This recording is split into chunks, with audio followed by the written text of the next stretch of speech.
सुमंत जी, आप राम के साथ जाइएगा और उसे हमारी राज्य की सीमा के बाहर तक ही बस ले जाइएगा, वहां से वापस लौटा लाइएगा। उसको समझाइएगा कि हमारे वचन के अनुसार वन जाने की मर्यादा पूर्ण हो गई, अब वापस चलो। देखिए, उसे किसी भी स्थिति में वन मत जाने दीजिएगा। जी महाराज।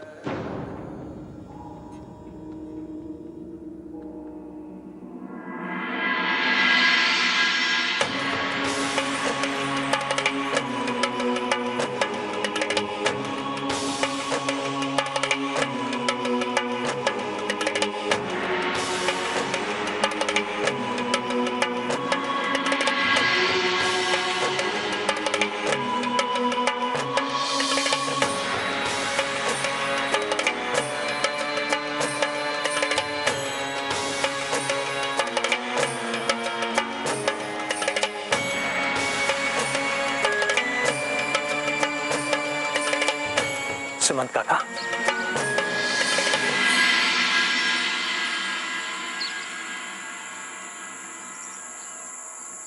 सुमंत काका, आप यहाँ?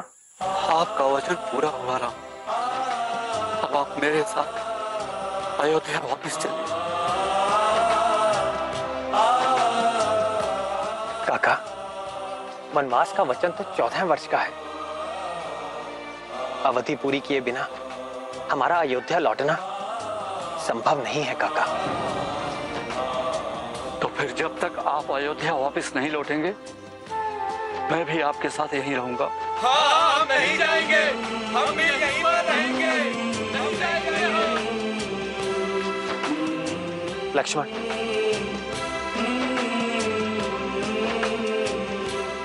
आज रात हम सब यहीं विश्राम करेंगे।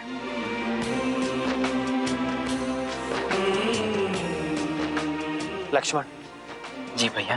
कैसे भी हमें इन सबको वापस भेजना होगा। चिंता मत कीजिए भैया, ये सब के सब प्रातः वापस चले जाएंगे। एक बार ये सब निद्रा अवस्था में चले जाएं, हम इनसे बहुत दूर जा चुके होंगे भैया।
हम अधिक समय से चल रहे हैं, थोड़ी देर विश्राम कर लेते हैं। नहीं लक्ष्मण, प्रातःकाल होने से पहले हमें वन के उस पार पहुंचना होगा ताकि अयोध्यावासी हम तक ना पहुंच पाए। हाँ भैया, परंतु भाभी थक गई है। नहीं भैया लक्ष्मण, हम ठीक हैं।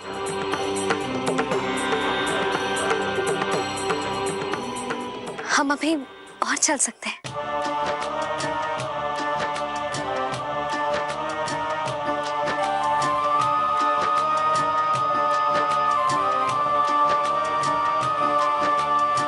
सारे जग की पीर का जिन्हें सदा है ध्यान, उनसे कौन छुपा सके निज पीड़ा व्यवधान। लहू लुहान कोमल चरण थक कर हुए निढाल, राम सिया के पाँव से कांटे रहे निकाल, कांटे रहे निकाल।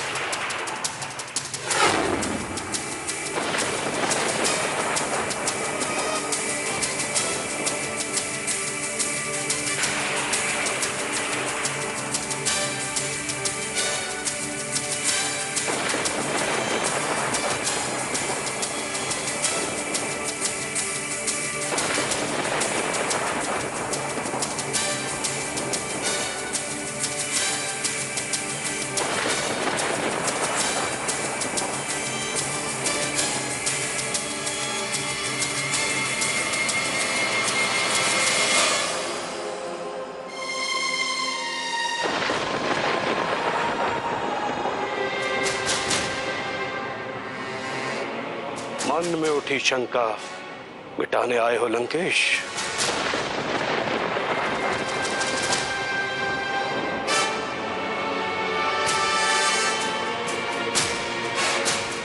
आप सर्वज्ञ हैं गुरुदेव। नेत्र बंद होने पर भी आप प्रत्येक घटना, वर्तमान भूत भविष्य सब जान लेते हैं। हम आपसे यह जानने आए हैं गुरुदेव कि हमारे इष्ट महादेव ने हमें अभिषेक करने से रोका क्यों? दूध रक्त में कैसे परिवर्तित हो गया? ये किस बात का सूचक है? महादेव ने तुम्हें सूचित किया है,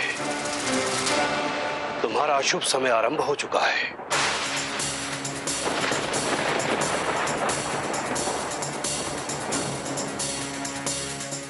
अशुभ समय? लंकेश रावण का शुभ समय? सारा ब्रह्मांड जानता है कि समय रावण की मुट्ठी में है गुरुदेव। रावण समय को संचालित करता है, समय रावण को नहीं।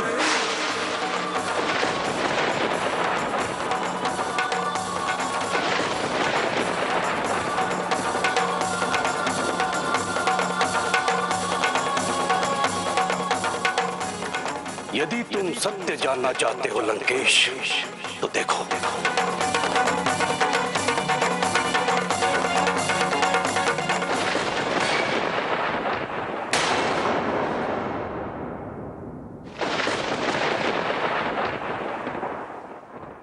हमारी जन्म कुंडली।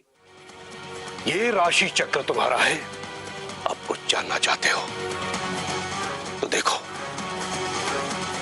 शनि तुम्हारे जन्म राशि के 12वें भाव में प्रवेश कर चुका है।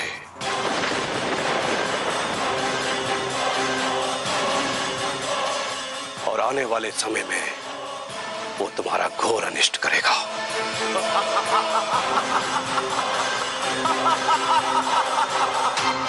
गुरुदेव, अनिष्ट? लंकेश रावण का अनिष्ट? हाँ, तुम्हारी राशि पर शनि की दृष्टि का अर्थ तुम्हारा सर्वनाश है। क्या उसे स्मरण नहीं है कि रावण के पास महादेव का दिया हुआ विशेष त्रिशूल है, जिसकी शक्ति से वो शनि को किसी भी क्षण में बंधक बना सकता है। परंतु उस त्रिशूल का प्रभाव तुम्हारे कर्मों के कारण निष्क्रिय हो चुका है। इसे सक्रिय करने के लिए तुम्हें कठोर तप करना होगा। तो रावण तप करेगा गुरुदेव, और ऐसा तप करेगा कि सागर की लहरें जल उठेंगी, सूर्य विचलित होकर अपना प्रकाश समेटने लगेगा, धरती अपनी धुरी पर चलना भूल जाएगी, और सही तो क्या, तीनों लोक में ऐसी कोई शक्ति नहीं है जो रावण को चुनौती देने के बाद जीवित रह सके।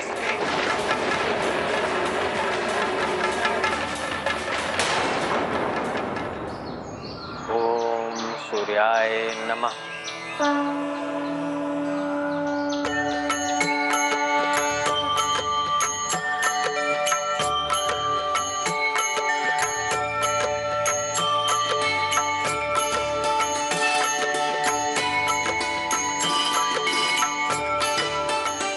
भैया, आप दोनों को भूख लगी होगी, मैं अभी भोजन का प्रबंध कर देता हूँ।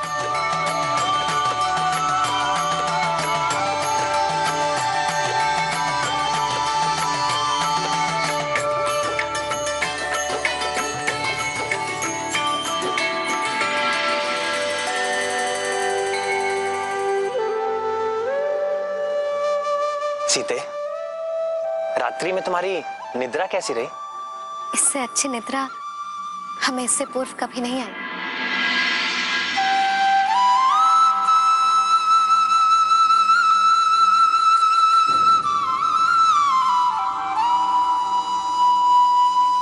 सीते,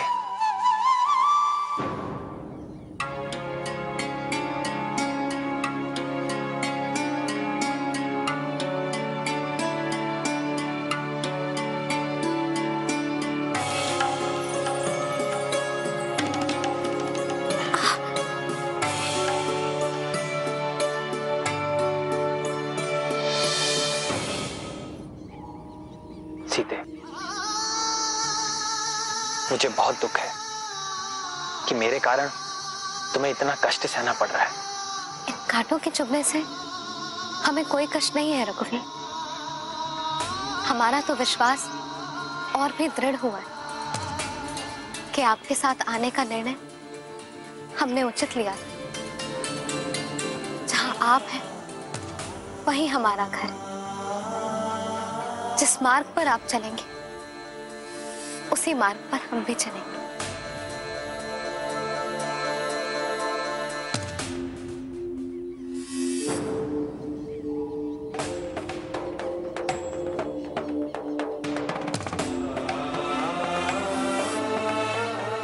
भैया लक्ष्मण, लाइए, बहुत भूख लगी है। आप महान है भाभी, ये तो मेरा सौभाग्य है कि इस जन्म में मुझे आप दोनों की सेवा करने का अवसर मिला है।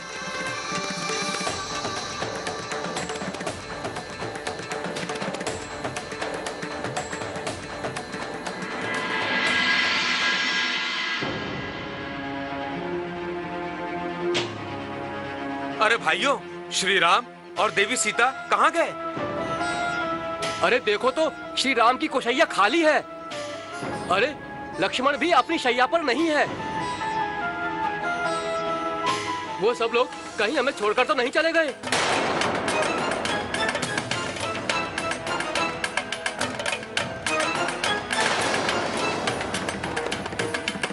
अरे चलो, हम सब प्रभु श्री राम को ढूंढते हैं। चलो भाइयों। ठहरिए, यदि आप लोग सचमुच श्री राम से प्रेम करते तो उन्हें उनका वचन पूरा करने दें और वन जाने दें और बाधा न बने।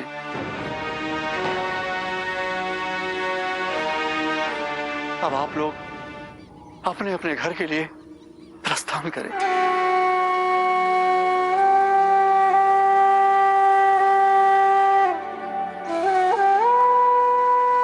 हे राम, ये कौन सी दुविधा में डाल दिया मुझे। अयोध्या लौटकर मैं महाराज दशरथ को क्या उत्तर दूंगा।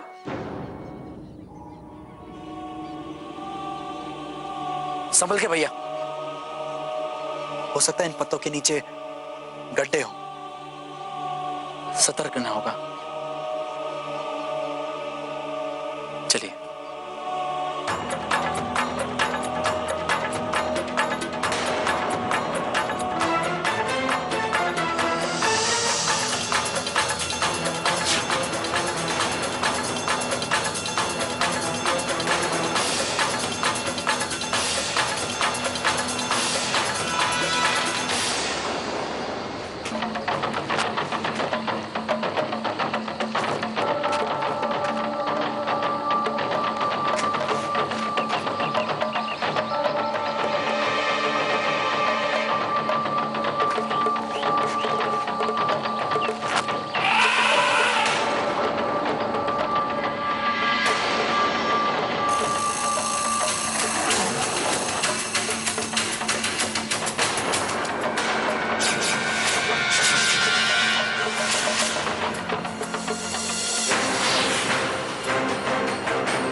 निषाद के क्षेत्र में अयोध्या राजकुमार राम का स्वागत। आपके आने से हम भील समुदाय के लोग धन्य हो गए। नहीं निषाद राज, धन्य तो हम हुए हैं आप जैसे शुभ चिंतक को पाकर।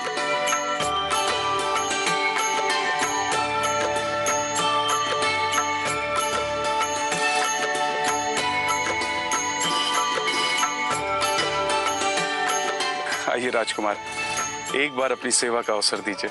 नहीं निषाद राज, राजभवन और उसके सारे सुखों को हम त्याग आए हैं। अब तो हमारे आने वाले 14 वर्ष वन में ही बीतेंगे। यही हमारे पिताश्री महाराज दशरथ की आज्ञा है। किंतु राजकुमार, अपने चरण कमलों से एक बार निषाद राज की कुटिया को पवित्र कर दीजिए।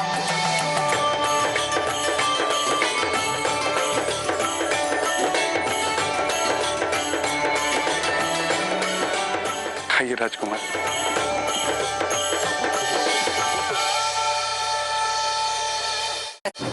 कोई मेरी बात क्यों नहीं सुनता है?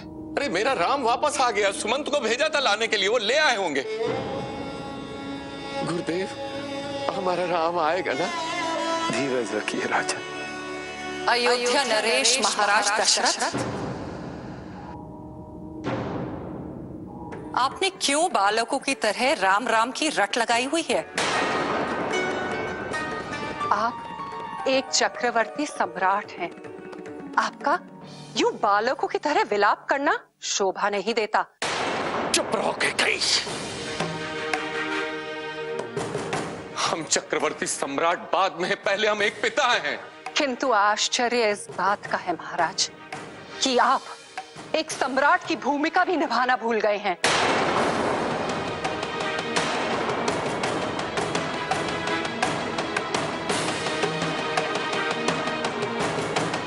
हम अपने वचन का पालन कर चुके हैं। अभी तो एक ही वचन पूरा हुआ है, और वो भी आपने नहीं, आपके आज्ञाकारी पुत्र राम के कारण पूरा हुआ है। अभी तो आपका पहला वचन शेष है। कैकेयी, कैकेयी।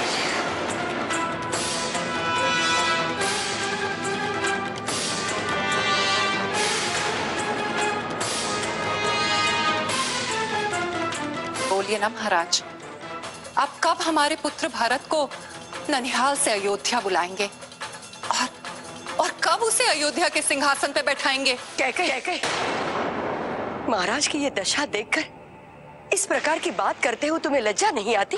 क्षमा कीजिए महारानी कौशल्या, आपको इस विषय में कुछ भी बोलने का अधिकार नहीं है। हम तो केवल अपने पति। मत कहो हमें अपना पति। हम तुम्हारे पति नहीं हैं। और आज अयोध्या नरेश महाराज दशरथ तुम्हें अपनी पत्नी के अधिकार से वंचित करते हैं।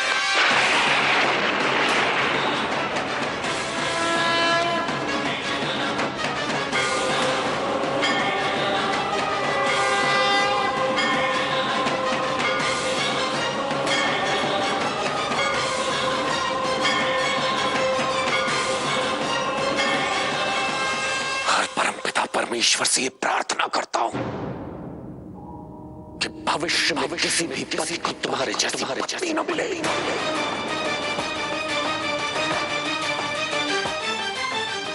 किसी भी पुत्र को तुम्हारे जैसी माता और किसी भी भाई को तुम्हारे जैसी बहन न मिले।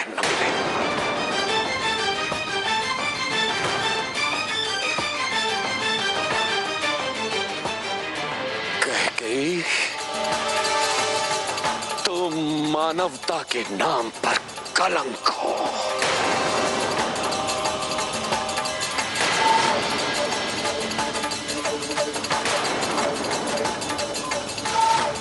हम तुमसे घृणा करते हैं, घृणा।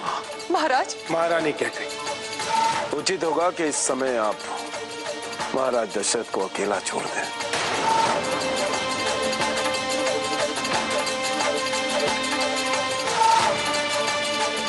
महाराज, आप भले ही अपने कर्तव्य से मुंह मोड़ ले, किंतु कैकेयी अपने पुत्र के लिए आपके दिए हुए वचन को अवश्य ही पूरा करेगी।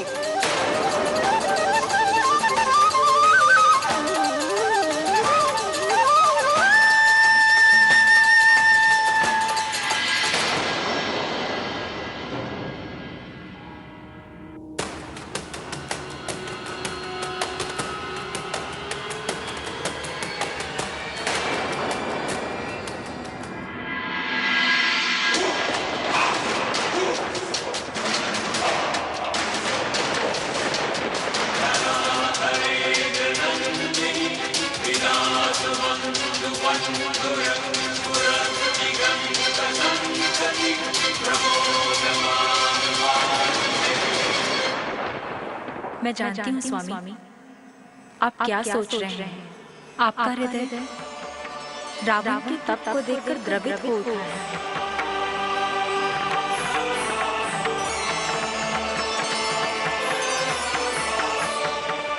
क्या आप रावण को उसके तप का फल नहीं देंगे?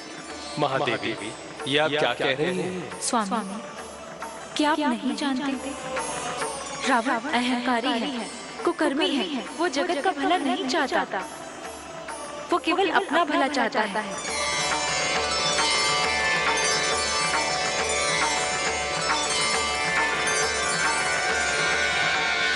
यदि आपने अपने त्रिशूल को सक्रिय कर दिया तो क्या आप जानते हैं वो सूर्य पुत्र शनि की क्या दशा करेगा? आप ये भूल रही हैं महादेवी, रावण हमारा परम भक्त है। और कदाचित आप ये भूल रहे हैं महादेव कि भगवान विष्णु के अवतार श्री राम धरती पर केवल रावण के पापों का विनाश करने के लिए अवतरित हुए हैं और वो अपने इस कार्य के लिए अग्रसर भी हो चुके हैं। आप उनके इस कार्य में उनका सहयोग तो कर ही सकते हैं।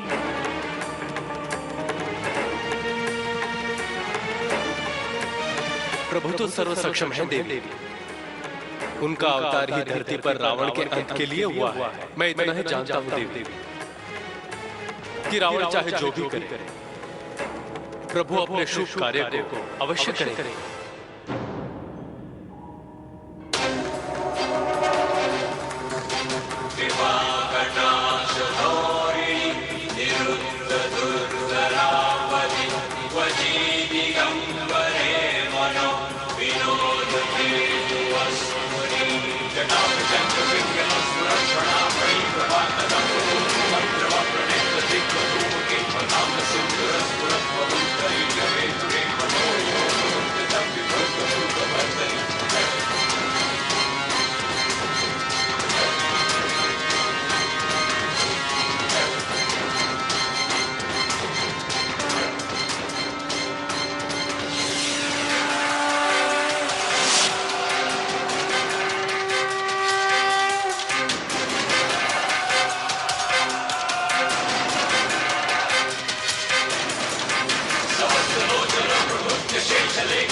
तूने लंकेश रावण के घर में प्रवेश करके उसे चुनौती देने का दुस्साहस किया है, परंतु सत्य ये है कि तूने अपने दुर्भाग्य को आमंत्रित किया है।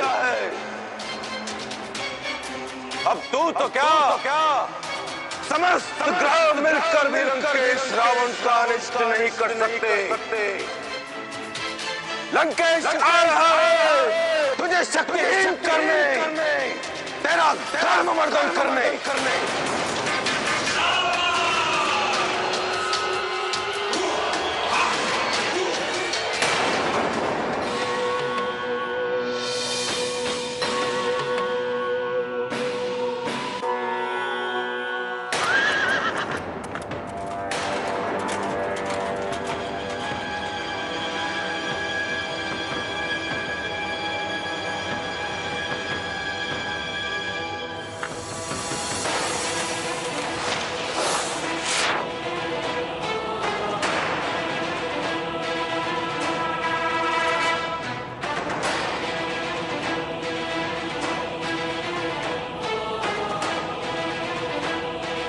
शशिकेतु,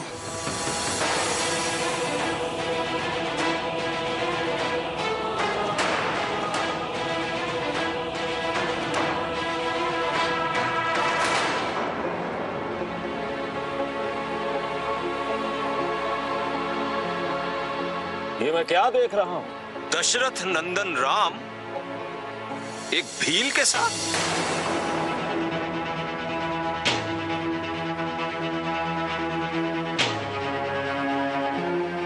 शशिकेतु आपका हार्दिक स्वागत करता है दशरथ नंदन। हम समीप के प्रदेश के राजा हैं राजकुमार राम। आप एक क्षत्रिय हैं, हम भी क्षत्रिय हैं, और मित्रता सदैव बराबर वालों के साथ की जानी चाहिए।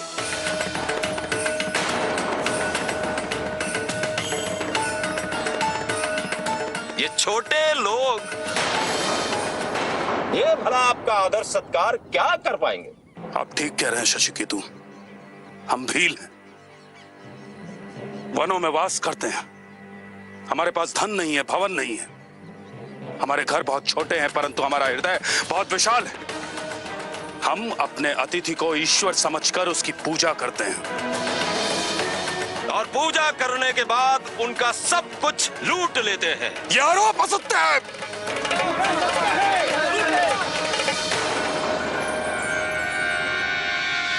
झूठा दोष हम पर मत लगाइए। राजकुमार राम हमारे मित्र महाराज दशरथ के पुत्र हैं। उनका आदर करना, उनकी सेवा करना, उनका सम्मान करना हमारा कर्तव्य है, और हमारा कर्तव्य करने से आप हमें नहीं रोक सकते शशिकेतु। हम क्या कर सकते हैं इसकी तुम कल्पना भी नहीं कर सकते निषाद राज। हमारे मार्ग से हट जाओ शशिकेतु। राजकुमार राम हमारे साथ जाएंगे। राजकुमार राम, आप इनसे कहिए कि आप एक क्षत्रिय का आतिथ्य ही स्वीकार करना पसंद करेंगे। शशिकेतु, हम सब परमपिता परमेश्वर की संतान हैं।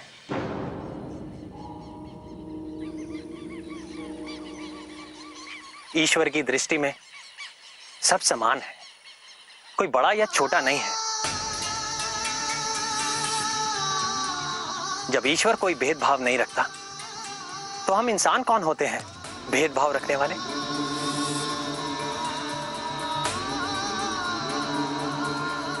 हमारी भेंट पहले निषाद राज से हुई है, इसीलिए हमें इनका आतिथ्य स्वीकार करना होगा। आइए निषाद राज। शशिकेतु अपने इस अपमान का प्रतिशोध अवश्य लेगा निषाद राज, अवश्य लेगा। राम राम राम,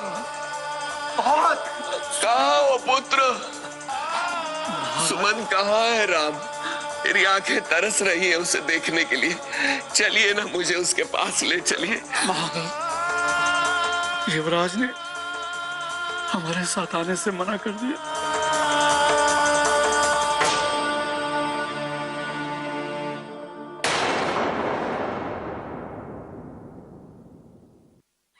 रेवती, सोम, आओ, ये काम धाम छोड़ो। अयोध्या के राजकुमार राम हमारे यहाँ आए हैं।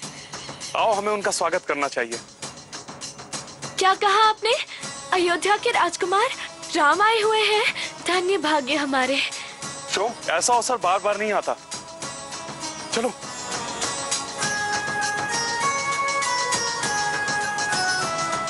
अरे तुम खड़े क्यों हो? पिताजी, ये वही राजकुमार है ना जिनके बारे में आप कल रात बात कर रहे थे, जिन्होंने अयोध्या का राज्य और अपने माता पिता और अपने परिवार को इसलिए छोड़ दिया कि उन्हें अपने पिता द्वारा दिए हुए वचन को निभाना था। हाँ बेटा, ये वही राजकुमार हैं, अयोध्यापति महाराज दशरथ के सुपुत्र। पिताजी, क्या अयोध्या कुमार श्री राम कायर हैं?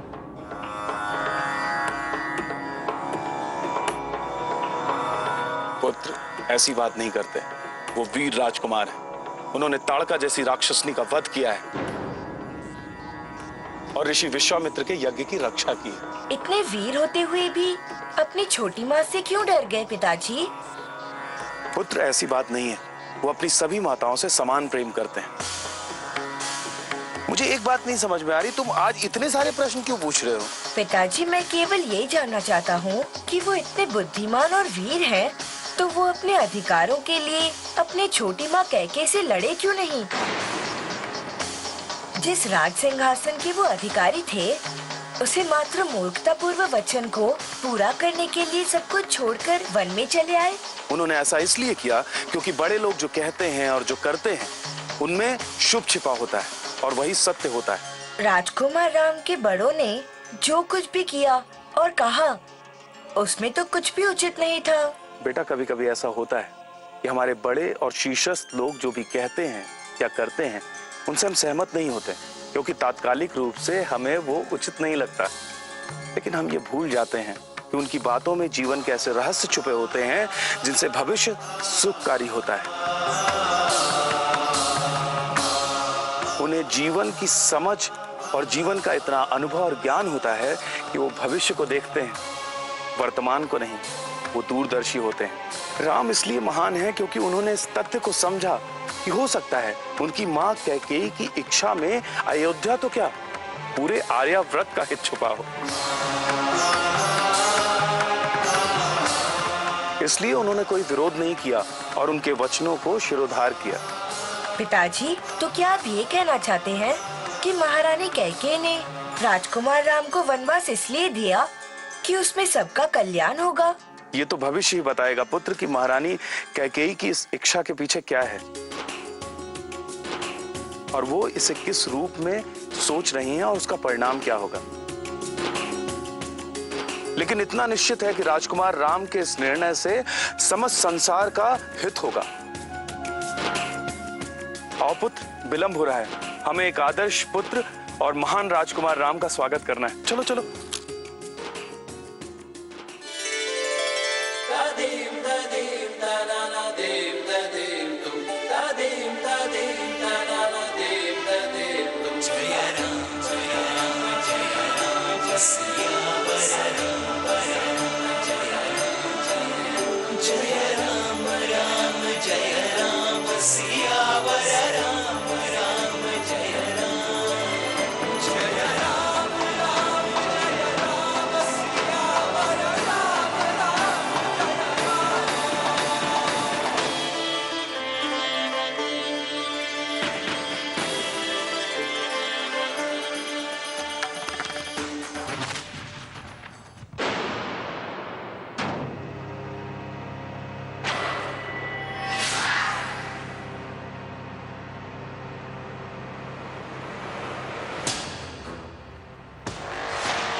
आज तुम्हारा अंत निश्चित है निषाद राज।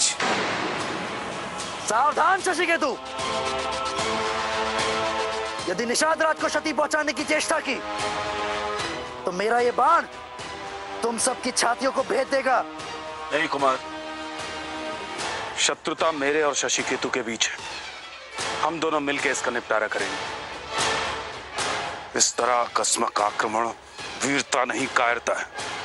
वीरता समानता के साथ होती है। ठीक है, मुकाबला बराबरी का ही होगा।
एक शक्तिशाली वीर का सबसे बड़ा शस्त्र क्षमा है।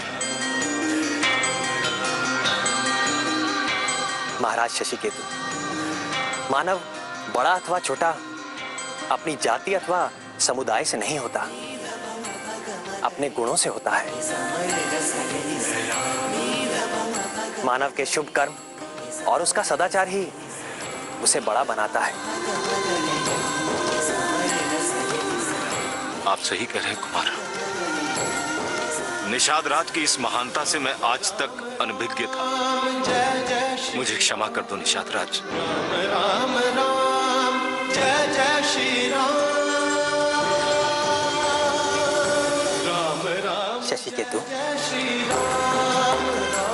अपराध बोध ही सबसे बड़ा पश्चाताप है। उसकी सारी भूलें, सारे अपराध अपने आप ही क्षमा हो जाते हैं।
सर्वशक्तिमान रावण तुम्हें बंदी बनाने के लिए आया है।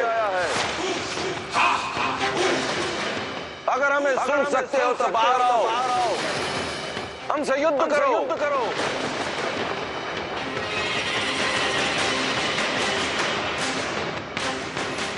अथवा हमारी सत्ता स्वीकार कर लो और हमारी आज्ञा का पालन करो। अहंकारी रावण।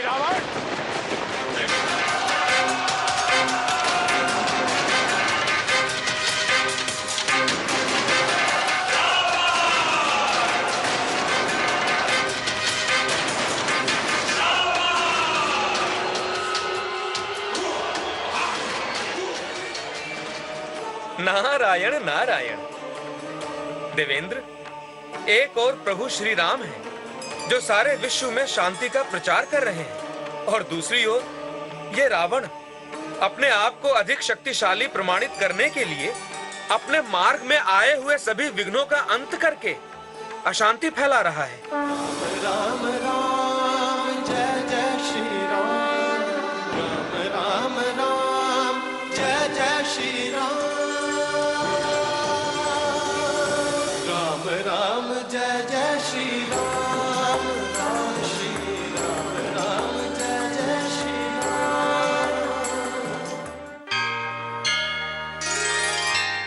बचपन हो या लड़कपन, इस उम्र में हमसे गलतियां हो जाती हैं, जो कि बहुत ही सामान्य बात है।